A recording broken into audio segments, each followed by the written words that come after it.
What is up, YouTube? Today we are looking at how to factory reset a Dell computer to factory settings without the ability to log in. I've been working on this side project for a friend of mine who has been having quite a bit of trouble. Thankfully, after some research, I found this guide we see here on the screen which goes through the whole process. First thing we're going to be doing is going into your login screen. Once you get to this login screen, go over here to the bottom right corner.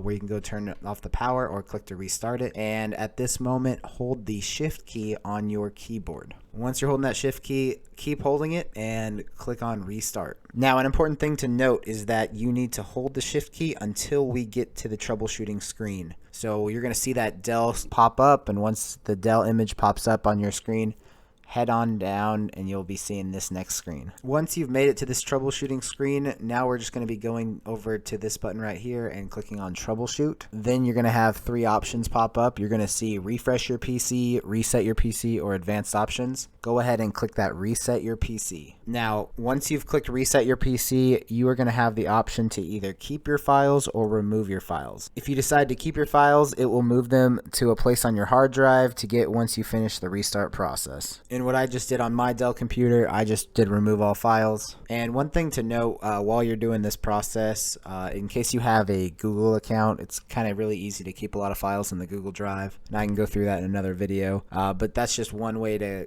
always keep your files kind of safe in the cloud versus having them on your PC, because as you know, PCs, sometimes you can't get into them or sometimes they break, and it's just a pain. And I hear you guys on that.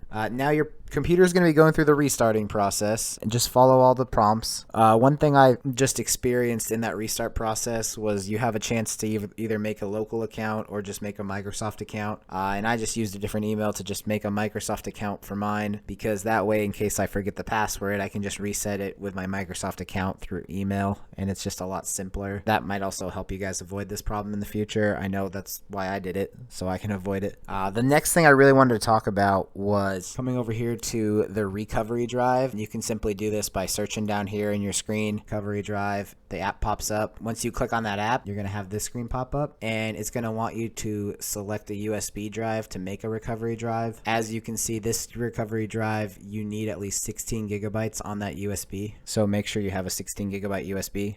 Some of you might be asking, what is the point on making a recovery drive? And it's just really helpful in case your computer ever has any types of problems where it's not booting up properly or anything like that. If you have that recovery drive already made for that computer, you can simply just pop it in. You can boot from your USB, be able to repair your computer without having to take it to a repair shop and spend hundreds of dollars. I really don't want that for you guys. The last thing I just wanted to discuss with you guys real quick, now that you've got your computer booted up and life is good, I just wanted you to go check out Windows Update. Make sure your computer is up to date. Click on check for updates, and you're going to want to install the most recent updates. The reason I really suggest doing any types of updates is because a lot of times if something's not running properly on your computer, it just needs a simple update and it'll fix itself. This happens a lot with driver issues. I just had an issue with my new PDP controller. It was not connecting and I just didn't have the right drivers. All I needed to do was update my computer and it was able to find those drivers. So that's why I suggest making sure that your computer is up to date. If you have any questions, please leave them in the comments below and I will help however I can. Thank you for watching, and if you enjoyed this video, subscribe.